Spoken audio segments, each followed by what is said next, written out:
Morning friends, দেখুন সূর্য আমার পেছনে এখনও আছে।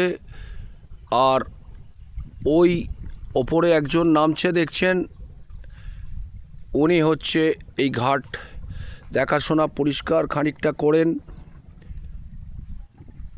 উনি এই এলাকারই মানুষ।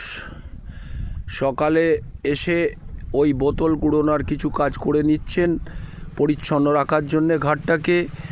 ওনার সহযোগিতায় এই ঘাটটা কিন্তু পরিষ্কার যোগ্য থাকে এবং আমরা এখানে এসে বসতে পারি। যদিও বেশ কিছু মানুষ ভুল করে এখানে কিছুটা আবর্জনা নোংরা করে ফেলেন, হয়তো আবেগের বশেই করে ফেলেন, সেটা তাদের দোষ নয়। কিন্তু তারই মধ্যে আমাদের থাকতে হবে, এই সুন্দর পরিবেশকে রক্ষা করার চেষ্টা করতে হবে। আমরা কতটুকু পারবো জানি না, কিন্তু আমরা চেষ্টা চালিয়ে যাই।